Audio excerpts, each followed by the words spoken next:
Hello students, I am Dr. Pooja from Abhyas Coaching Classes and today I will teach you poem Keeping Quiet +2 NCERT से है। Keeping quiet में जो poet हैं वो है Pablo नेरूडा, जिनका बर्थ जो है वो 1904 में हुआ और उनकी डेथ जो है वो 1973 में हुई। He was a Nobel prize winner for literature in the year 1971। उनकी राइटिंग्स बेटा बहुत ज़्यादा सिंपल रहीं और इस पोइम का जो थीम है that is based on introspection. What is introspection? That we will have to analyze our own actions, that what is good for mankind or what is bad for mankind, what we are doing.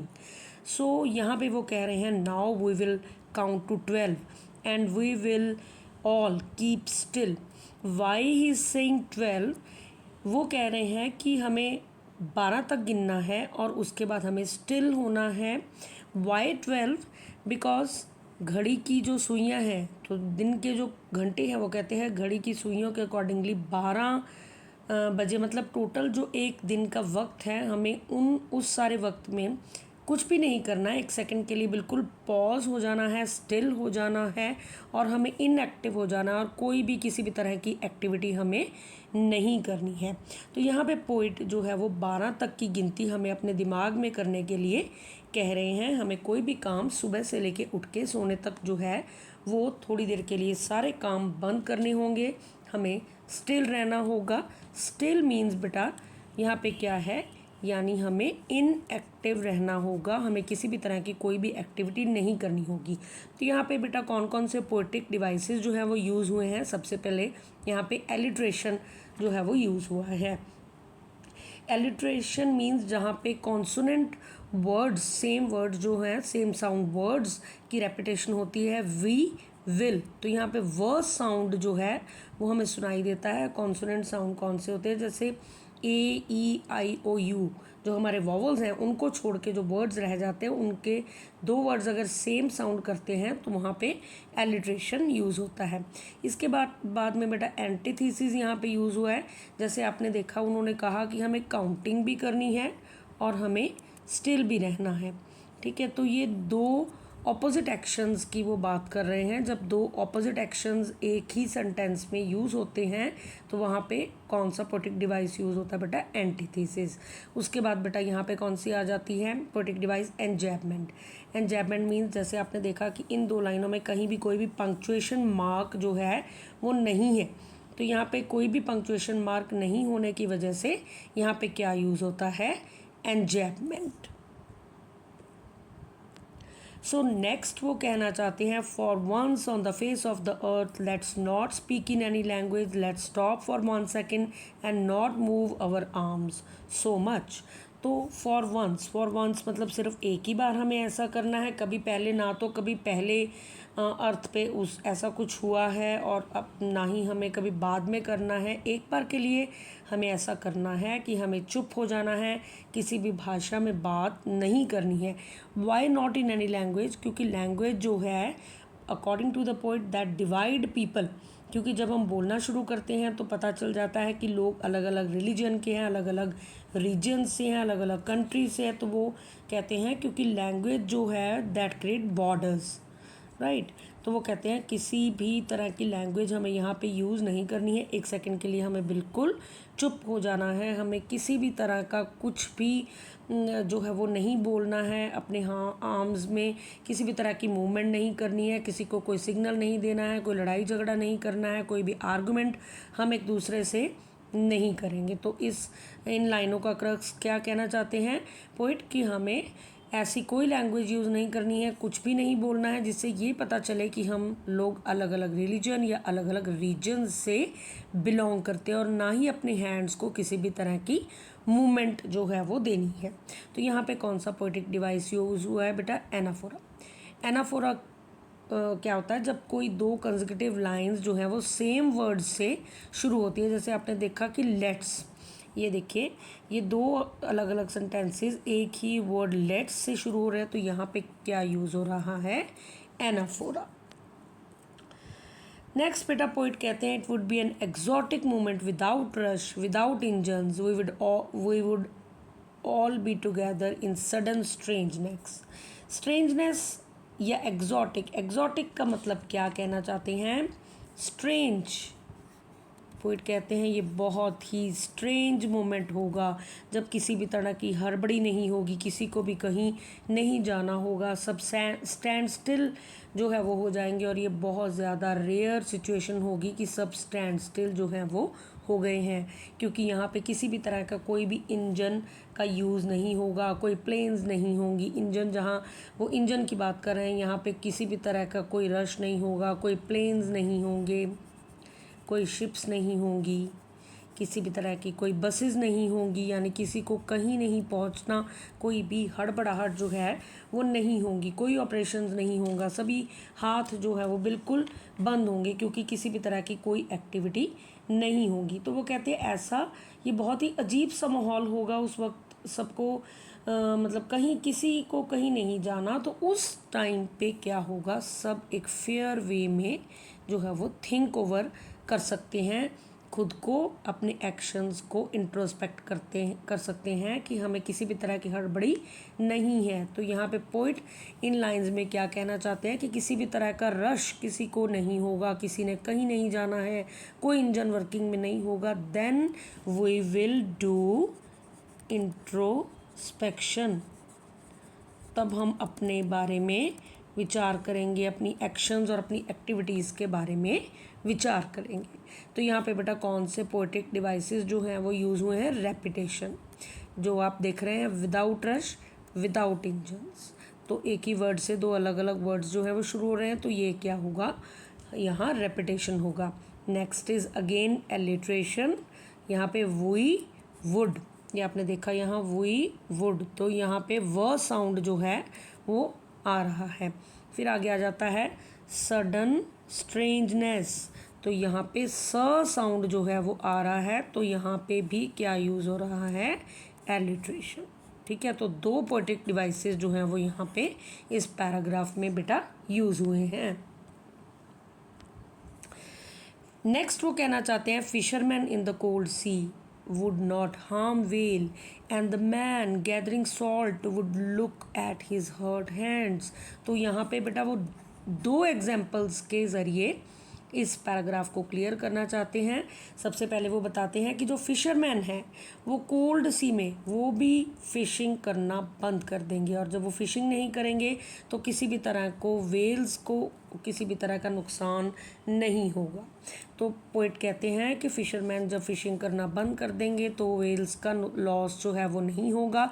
वो हर एक से अर्ज करते हैं, हर एक को request करते हैं कि आप एनिमल्स को हार्म करना बंद करें, और इसके लिए उन्होंने वेल्स की जो है एग्जाम्पल ली है, उन लोगों की एग्जाम्पल ली है जो फ़िशिंग करते हैं, हंटिंग करते हैं अपने फूड के लिए, अपने ट्रेड के लिए। तो वो सबको रिक्वेस्ट करते हैं कि सब काम करना हम बंद कर देंगे और काम डाउन होकर इस सिचुएशन को सोचेंगे कि हमने किस तरह से क्या अचीव किया इन कामों से, और क्या और किस जो है अगर एनिमल्स को या किन को जो है हमने नुकसान जो है वो पहुँचाया। नेक्स्ट एग्जांपल बेटा उन्होंने ली है उन लोगों की जो सॉल्ट गैदर करते हैं। सॉल्ट गैदरर्स क्या है? सॉल्ट गैदर करते हैं, उनके अपने हाथ जो हैं उसको बहुत ज़्यादा नुकसान होता है। तो वो अगर सॉल्ट इकट्ठा करना बंद कर देंगे एंड दे विल रियलाइज़ कि उन्होंने सिर्फ हम लोगों ने नेचर को अपनी एक्टिविटी से नहीं बल्कि खुद को भी बहुत ज़्यादा हर्ट किया है। तो पैब्लो इसमें बताना चाहते हैं कि हम क्या क्या काम कर रहे हैं और किस किस काम से हम जो है वो नेचर को या खुद को लॉस पहुंचा रहे हैं। दैट्स वाई वो चाहते हैं कि हम अपनी जजमेंट को वाइज तरीके से इस तरीके से करें ताकि लिविंग बींग्स को भी तंग नहीं करें और खुद को भी हम नुकसान नहीं पहुंचाएं। तो यहाँ पे वो दो एग्जाम्पल फिशरमैन और सॉल्ट गैदरर्स दोनों के एग्जाम्पल्स के थ्रू ये पैराग्राफ वो क्लियर कर रहे हैं और कह रहे हैं कि हमें दूसरों को नहीं खुद को भी नुकसान पहुंचाने के लिए अपने काम अपनी एक्टिविटीज़ को बेटा बंद करना होगा, खुद को इंट्रोस्पेक्ट करना होगा so that we can take wise decision. तो यहाँ पे कौन कौन से पोएटिक डिवाइस यूज़ हुए हैं? यहाँ पे बेटा सिर्फ एलिट्रेशन यूज़ हुआ है, आपने देखा है हिज हर्ट हैंड्स। तो यहाँ पे एच साउंड जो है इन तीनों वर्ड्स में यूज़ हो रहा है। ठीक है, तो यहाँ पे कौन सा पोएटिक डिवाइस जो है वो यूज़ हो रहा है बेटा? एलिट्रेशन।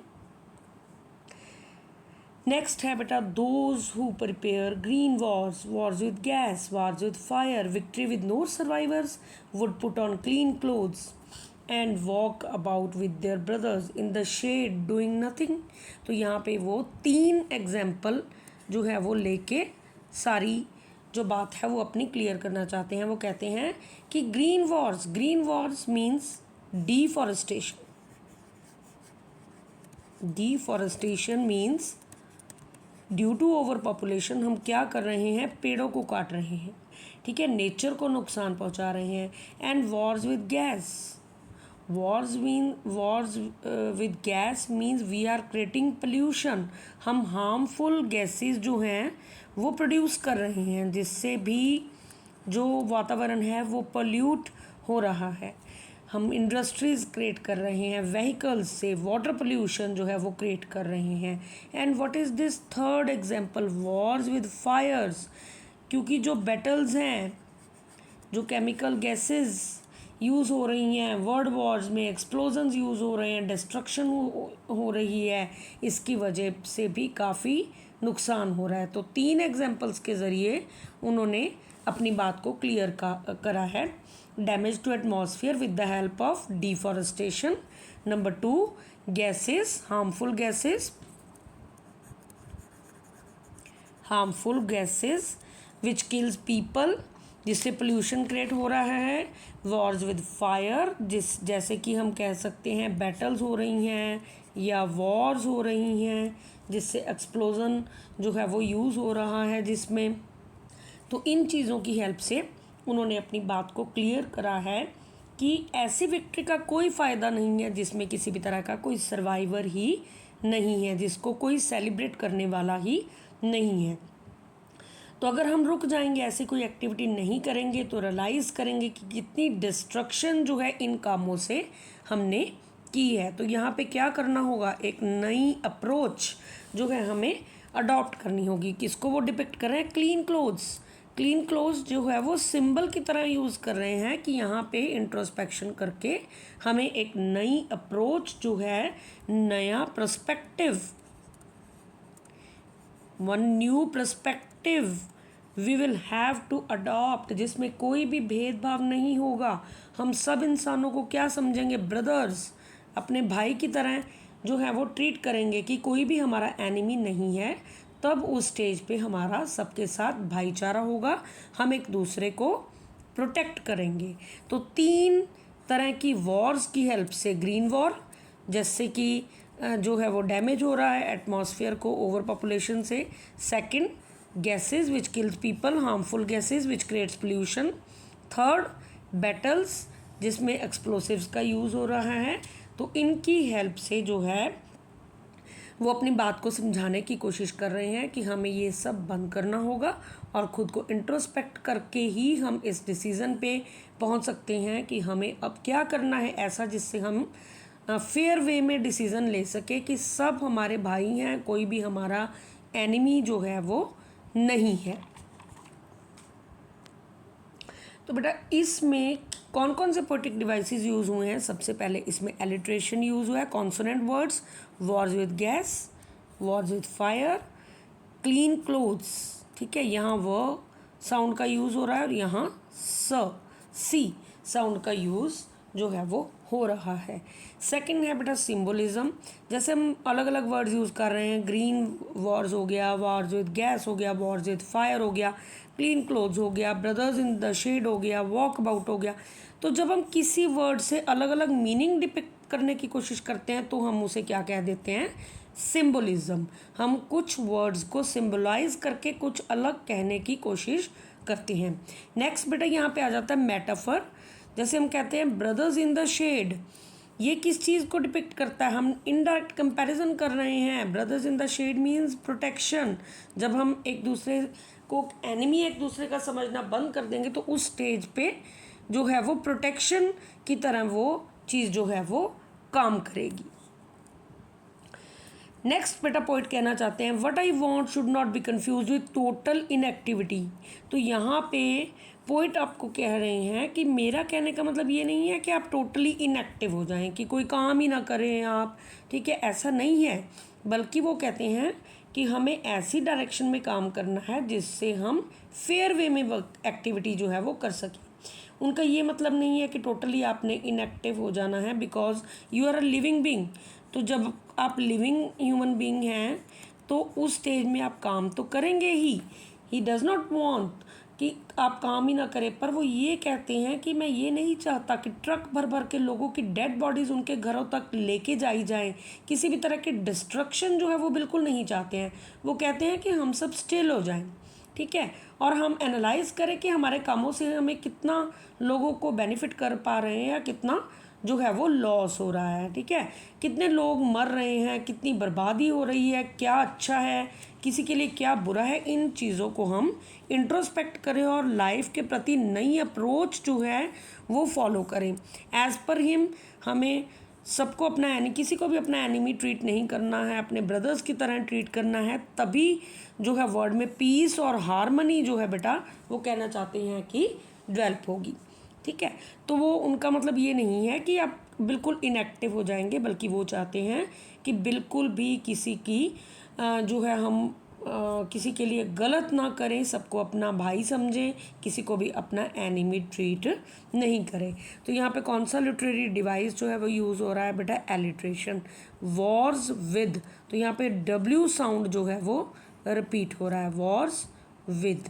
और एक क्लीन क्लोज, यहाँ पे सी साउंड जो है वो रिपीट हो रहा है, इसलिए ये है आपका एलिट्रेशन डिवाइस यूज़ हो रहा है। बेटा लास्ट में पोइट क्या कहना चाहते हैं, if we are not so single minded about keeping our lives moving and for once could perhaps a huge silence might interrupt this sadness of never understanding ourselves and of threatening ourselves with death। अब अपने अंत की तरफ लेके जाते हुए अपनी poem को पैब्लो क्या कहते हैं कि अगर हम सभी लोग जो है वो सिंगल माइंडेडली ही काम कर रहे हैं और ये सोच नहीं रहे हैं कि उनके कामों का परिणाम जो है वो क्या हो रहा है, बस हम सिर्फ मूव करते जा रहे हैं और उसके अलावा कुछ सोच भी नहीं रहे हैं, तो यानी कुछ देर के लिए अगर हम साइलेंट हो जाएंगे तो जो ये सैडनेस है, जो ये मोनोटनी है, जो ये नीरसता आ रही है हर एक के काम में, ये शायद टूटेगी, ठीक है, क्योंकि उस स्टेज पे हम चुप कर जाएंगे, अपने कामों को एनालाइज करेंगे। हम समझ ही नहीं पा रहे हैं कि हम क्या कर रहे हैं, अरे हम तो अपनी कब्र खोद रहे हैं, अपने आप को अंत की तरफ लेके जा रहे हैं। और इन सब चीज़ों को ख़त्म करने के लिए हमें अपने काम, अपनी एक्टिविटीज़ जो हैं वो कुछ देर के लिए बिल्कुल बंद करनी होंगी और अपने डीड्स के कॉन्सिक्वेंसेस के बारे में हमें विचार करना होगा। तो पोइट कहते हैं it is the time to stop, रुकने का वक्त आ चुका है और ये देखने का वक्त आ चुका है कि हमने क्या अचीव किया और कितना लाइफ को एंजॉय किया, जो कि हम नहीं कर पा रहे हैं। क्यों? क्योंकि हम लगातार अपने कामों में, अपने डेली रूटीन में इतने ज़्यादा बिजी हैं कि हम अपनी एक्टिविटीज़ को एनालाइज नहीं कर पा रहे हैं। तो पोइट यहाँ पे क्या चाहते हैं, he wants us to skip the sadness. कहते हैं ये सैडनेस ब्रेक हो सकती है जो कि आज हमारी ज़िंदगियों में, सबकी ज़िंदगियों में बहुत ज़्यादा प्रोमिनेंट है। किस तरीके से हम उस सैडनेस को तोड़ सकते हैं, ख़त्म कर सकते हैं, जब हम अपने आप को थिंक ओवर करेंगे, अपनी एक्टिविटीज़ को थिंक ओवर करेंगे कि हम क्या कर रहे हैं, खुद को इंट्रोस्पेक्ट कर पाएंगे। तो यहाँ पे कौन कौन से पोएटिक डिवाइसेस बेटा यूज़ हो रहे हैं, एलिट्रेशन। अगेन सारी पोएम में एलिट्रेशन मेन जो आपका पोएटिक डिवाइस है वो यूज़ हुआ है। हुई वर साउंड का यूज़ हो रहा है। सो सिंगल माइंडेड, यहाँ पे स साउंड का जो है वो यूज़ हो रहा है। एक एंजैबमेंट बेटा आपको देखने को मिलेगी सारी पोएम में। एंजैबमेंट क्या है, जहाँ पे किसी भी तरह का, पूरा आपने देखा होगा इस कंप्लीट लाइंस में कहीं कोई पंक्चुएशन मार्क जो है वो यूज़ नहीं हो रहा, तो यहाँ पे एंजैबमेंट का यूज़ हो रहा है। तो बेटा इस पैराग्राफ में क्या कहना चाहते हैं पैब्लो कि हमें सिंगल माइंडेडली थिंक ओवर जो है वो नहीं करना है, सिंगल माइंडेडली मूव ऑन नहीं करना है, बल्कि कुछ देर पॉज लेना है, रुकना है, अपने एक्शंस, अपनी एक्टिविटीज़ के बारे में सोचना है और तभी हम इस नीरसता को, इस मोनोटनेस को तोड़ पाएंगे और अपनी लाइफ को थोड़ा इंजॉय भी कर पाएंगे।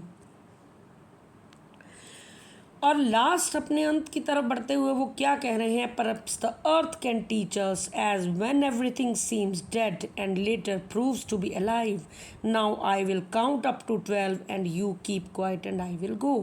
वो हमें यहाँ होपफुल होने के लिए कह रहे हैं। हाउ होपफुल, वो हमें प्रेरणा दे रहे हैं कि हमें खुद जो है एनालाइज करके अर्थ की तरफ देखना है, अर्थ से हमें सीखना है। क्या सीखना है, धरती हमें सिखाती है कि जैसे अगर कोई नेचुरल क्लैमिटी आ जाती है, मान लीजिए भूचाल आ गया है, तो भी अर्थ दोबारा क्या हो जाती है, लाइवली हो जाती है, राइट। दैट मीन्स पतझड़ में जैसे पेड़ के सारे पत्ते झड़ जाते हैं, पतझड़ के बाद सारे पत्ते फिर से हरे हो जाते हैं, तो वो कहते हैं कि हमें भी अपनी ज़िंदगी को उसी पथ पर लेके जाना है, नेचर से सीखना है कि सब कुछ ख़त्म नहीं हुआ, दोबारा से चीज़ें जन्म लेती हैं। तो यहाँ पे हमें किस चीज़ को सिखाया गया है, किस चीज़ को बताया गया है बेटा, पर्सोनिफिकेशन को वो बता रहे हैं। नॉन लिविंग थिंग्स से हमें सीखने की प्रेरणा ले रहे हैं। नॉन लिविंग थिंग्स को ह्यूमन क्वालिटी देने की कोशिश की गई है कि जैसे वो मुरझाए हुए पत्ते दोबारा से हरे हो जाते हैं, हमारी ज़िंदगी भी जब हम खुद को एनालाइज कर लेंगे, उसके बाद दोबारा से हम अपनी लाइफ को दोबारा सिस्टमैटिक ऑर्डर में अच्छे से और बेटर तरीके से ज़िंदगी हम जी सकेंगे। तो अर्थ को अपना ह्यूमन टीचर जो है वो पैबोलॉजी बनाने की कोशिश कर रहे हैं। एक बेटा कौन सा यहाँ पे नेक्स्ट पोएटिक डिवाइस यूज़ हुआ है, एन्जैबमेंट, क्योंकि आपने देखा कि यहाँ पे भी अगेन लाइंस एंडिंग हो रही हैं बिना किसी पंक्चुएशन मार्क के। तो वो फिर से कह रहे हैं कि अब मैं फिर आपको कहता हूँ कि 12 तक गिनती कीजिए खुद से और एक बार बिल्कुल स्टैंड स्टिल हो जाइए, अपनी लाइफ में एक पॉज लीजिए, 12 तक गिनिए, ठीक है, और उसके बाद पूरा सीन फिर से ओपन अप होगा, अर्थ का एक्सपीरियंस लेना होगा और फिर से अपनी लाइफ को रीस्टार्ट करना होगा, ठीक है, क्योंकि वो लास्ट पैरा और फर्स्ट पैरा सेम बता रहे हैं और इस चीज़ के ऊपर फोकस कर रहे हैं कि हमें अपनी लाइफ को रीस्टार्ट करना होगा, 12 तक गिनती करनी होगी और हमें ये विचार करना होगा कि कौन से हमारे एक्शन जो हैं वो फेवरेबल हैं और कौन से एक्शन जो है हमारे अनफेवरेबल हैं। तो क्या सीखा हमने इस पोएम से, क्या समरी है इस पोएम की, कि एक बार अब आप चुप रहें, अपनी गलतियों को माने, हम अब ये एक्सेप्ट करें कि हम क्या गलत कर रहे हैं, ठीक है, और अगर ऐसा हम करेंगे तो world will be a beautiful place, ठीक है। आजकल क्या है, सिर्फ सामने वालों की हम मिस्टेक निकालते हैं, तो अगर हम खुद को इंट्रोस्पेक्ट करेंगे तो अपनी सेल्फ मिस्टेक्स निकालेंगे, अपनी खुद की गलती निकाल के हम खुद को एनालाइज करेंगे, हम सब चुप हो जाएंगे। अगर थोड़ी देर के लिए हम सब चुप हो जाएंगे तो हम जितने भी ह्यूमन डिफरेंसेस हैं बेटा, जितने भी ह्यूमन डिफरेंसेस हैं उनको हम ख़त्म कर पाएंगे and this world will be a beautiful place, क्योंकि उसके बाद कास्ट, कलर, नेशनैलिटी के सारे डिफरेंसेस जो हैं वो ख़त्म हो जाएंगे जब हम कीपिंग क्वाइट की इस स्टेज पर पहुंच जाएंगे। तो इसके साथ ही बेटा ये पोएम ख़त्म होती है। Thank you.